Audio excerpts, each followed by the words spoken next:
Hello, this is Timothy Elizondo here. I wanted to try something a little bit different today. I wanted to start a new video series in which I entitle it, Tim is Writing an Informative Speech in 15 minutes a day, because I don't know, I want to be helpful and I didn't feel like standing up and doing some sort of like theatrical video, and because really today or maybe this week is not the time for those types of theatrics. Instead, it's time for writing and researching and pondering and whatnot. So I have set my timer now for 15 minutes. And I think really today's theme that I wanted to kind of start with is the specific purpose, because that is probably what many of you are still working on crafting, whether you've submitted the assignment at this moment or haven't submitted this assignment. But at the same time, specific purposes are just really important first steps of speech construction. Because a specific purpose is a single infinitive phrase that expresses precisely what your speech is about. And I think the danger is that sometimes students approach the assignment from a perspective of topic or of like even a question, such as, I don't know, I want to do a speech on what is the history of Yosemite Valley, right? But a specific purpose is a single infinitive phrase. So, and think of that word phrase, it's not a question, right? So when you're thinking of crafting your specific purpose, it starts with the language to inform my audience about, and then it can't be a question words, right? So no who's, no what's, no when's, no where's, no why's, and no how's. Yeah, we don't want that. All right, so what I did in the meantime is I just kind of like woke up this morning and I started doing a couple of different things. The first thing I started to do was I wanted to find a way to, let me do that, I kind of just started sketching out the outline that we have in this class. So if you notice, there's right now kind of three kind of parts of my outline that are existing in space. And I'm creating what's called a preparation outline. This is an outline for me, the speaker. So it doesn't have to be super clean yet. It's going to become cleaner as we develop it. But right now it's still a sketch. And if you notice, I've got three parts of my sketch. I've got an introduction, that I've got a body, and I've got a conclusion. And the introduction has 5 parts to it, and that's why I put this here to really remind myself as a student that I'm like, all right, Elizondo's a big structure nerd. So I gotta remember that there's 5 parts of this thing. There's an attention getter, there's a thesis, which I should have had in my demonstration speech. There's this other thing that Tim's not talking about right now. There's this other thing that Tim's not talking about right now. And there's also a preview of the points, which you should have had in your demonstration speech, right? So those five parts of the introduction are gonna stay there. Then we're gonna have a body, and the body is gonna have 3 parts, or 3 points, I should say. All right, yeah, 3 points. And I will be using the word points in my speech, because that's what they are, it's points. And then I also have to have a conclusion, where I'm gonna have to review the points, just like I did in my demonstration speech. I'm gonna have to restate the thesis, and I'm gonna have to have a creative conclusion. Now, the introduction and the conclusion, I'm not gonna worry about right now, because once you find your specific purpose, right, the next step is to, right after you get evidence, when you're talking about the writing process, it's to write the body of the speech. So we actually write the body before we write the intro and before we write the conclusion. So when I start writing my speech, eventually I wanna write the body first. But before I do that, I need to know what my specific purpose is. So what's my specific purpose for my speech that I'm going to be spending a remaining 11 minutes and 37 seconds working on? Well, what I did here is I just kind of listed a bunch of things that I like, things that kind of make me happy, that I wouldn't mind researching about, things that I already kind of like read about on my off time when I'm just trying to enjoy myself or make myself a better person. Yeah, I guess I should put yoga there. I'm working on that. All right, so pro wrestling, yoga, video games, camping, backpacking, poker, food, and games. And that was my first kind of sketch of my outline for my topics. And then I decided to start playing with this idea of pro wrestling or UFC. And I want you to pay particular notice to what I did on this outline, because it highlights the importance of the theme of why a specific purpose is so important. if I'm a student who approaches this assignment just from a topic perspective, where I'm like, all right, hey, I'm just going to, give a speech about the UFC. If you notice from the outline, once more introspection occurs, that could potentially cover a lot of ground. Right? I mean, just looking at the outline, it could be like the early years, you could be talking about the rules, like the different stars, the modern era, like, I don't know, my glasses are fuzzy, different tournaments. So what I do is I spend a little bit of time just breaking it down. So when we talk about the UFC, all right, well, I could be talking about the early era, right, when there was just like this one night tournament where it was billed as like no rules and how it was hyped as like this death tournament kind of thing. These are the guys that owned it. The earlier is the stars. You got the Dan Severn, you got the Ken Shamrocks, you got Tank Abbott, there's Hoist Gracie. Maybe I'm going to do a whole speech just about Hoist Gracie because he was huge in the first tournaments, right? He dominated all of them. He showed the importance of the guard. He showed kind of the world that fights oftentimes predominantly like end up on the ground, right? Versus the modern era.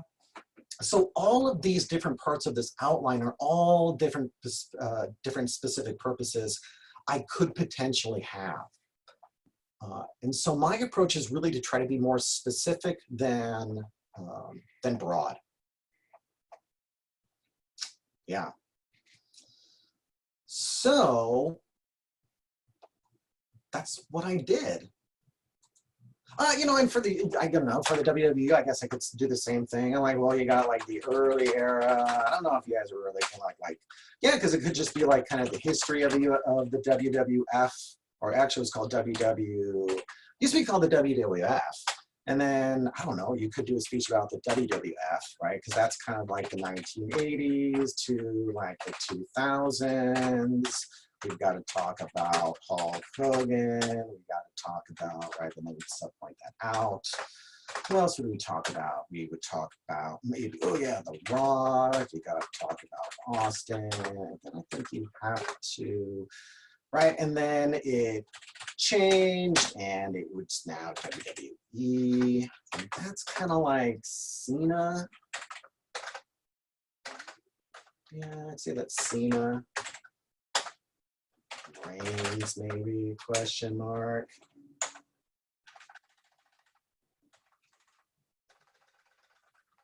That's just if I want to do eras. And actually, it would become like a whole category in of itself. Yeah, it'd be like that.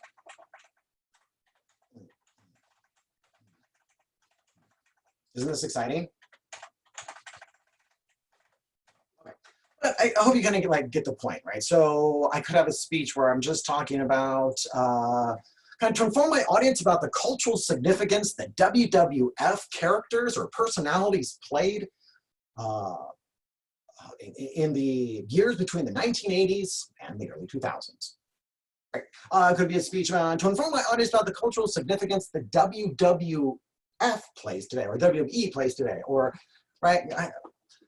So this is going to kind of highlight just these different specific purposes. And eventually what I did was I kind of worked on some of these ideas, and eventually I got to these options.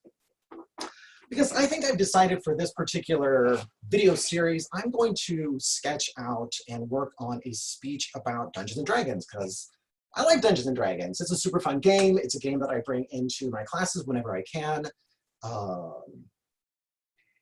I don't get to play as much as I'd like, but yep, I've been a fan since childhood, so hey, why not? And if you look at these different specific purposes I constructed, notice how I try to have different verbs, right? Right? Because one speech is about a process of creating a character. Because one is about a relationship Dungeons & Dragons has with the development of group and individual communication skills. One is about the significance that Tiamat plays in the lore of the D&D universe. I don't know if you know who Tiamat is, but I think like Tiamat's like the queen of evil dragons, like this cool seven-headed, I think she's 7. Yeah, like super cool character. Or maybe I just want to talk about, to inform my audience about the impact D&D has on major figures within popular culture. So I want to talk about how there's these really famous people that also play D&D. All right. So once you have a specific purpose that you kind of like, and kind of that you want to kind of move forward with,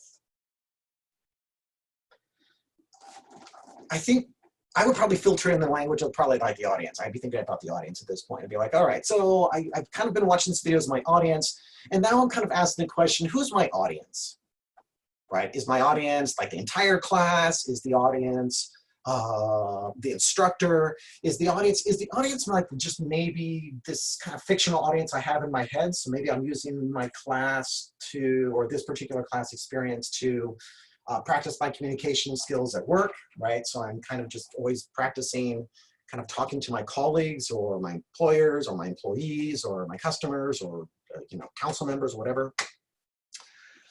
I think in this particular context, I would probably be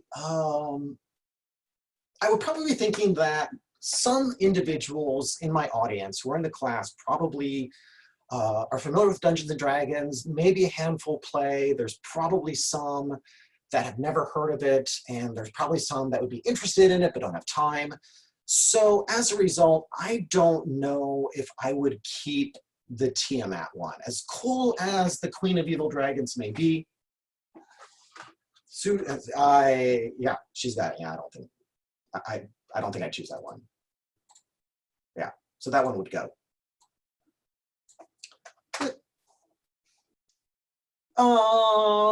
Let's see, the impacts of major popular figures. Now that one, I think it'd be interesting, but I think it'd be very redundant. I think that would be a speech where it's probably, I would be like, hey, there's this person, they play D&D. Here's a place they play D&D, you can see them play D&D. Here's this other person, right? You know what I mean? It would be a categorical organizational pattern, but I don't know, I'm not that huge of a fan of that either. Process of creating Dungeons and Dragons, I think that's just a super fun exercise. I just do anyways. In my free time, I try to invite people over and be like, hey, you just want to create a character? Maybe a monk, want to chuck some dice? But I don't know if people have dice. I don't know if people have the time to do that. You could argue it's a waste of paper. Yeah, so I don't know. I think that one's good. So I think I'm going to be left with to inform my audience about the relationship Dungeons and Dragons has with the development of group and individual communication skills. Yep, I think that's what I'm going to keep. And I'm going to move that up into my outline. And because it's not a thesis I'm working on right now, it's going to be, I'm just going to put my specific purpose right there and paste that. Can I do that? That's a little bit sloppy. What if I do it like that? All right.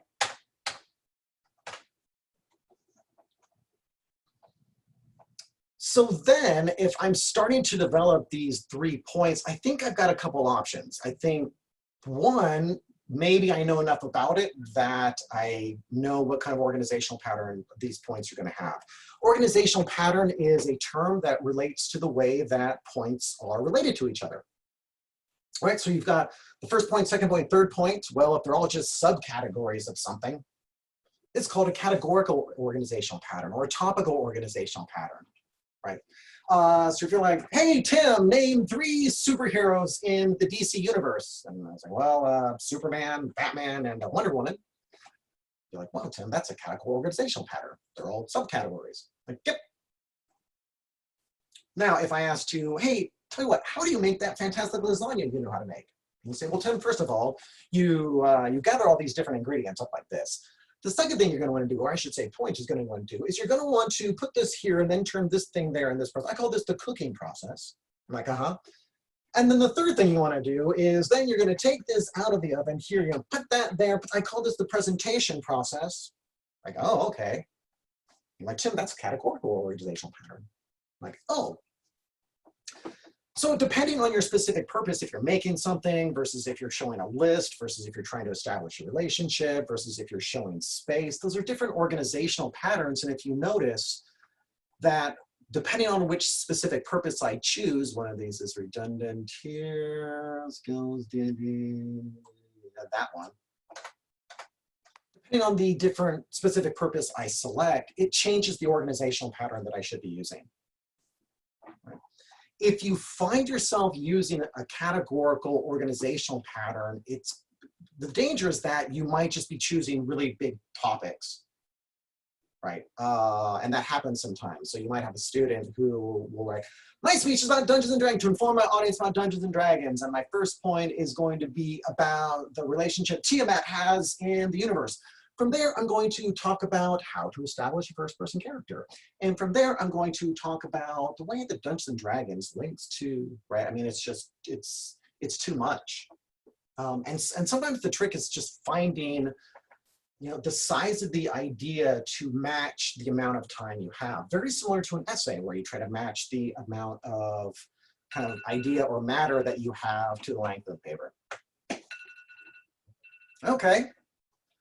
Well, it looks like I have my specific purpose. So develop a group of individual communication skills. So it looks like I'm looking for here from a conceptual perspective is going to be skill number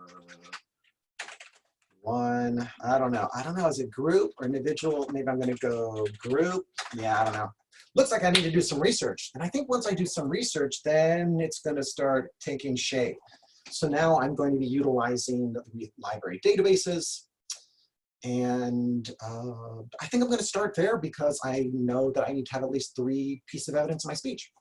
All right. Hey, my timer went off. That means that I am done for the day. I hope all is well. If you have any questions, let me know, and I'll see you around. All right. Bye, everybody.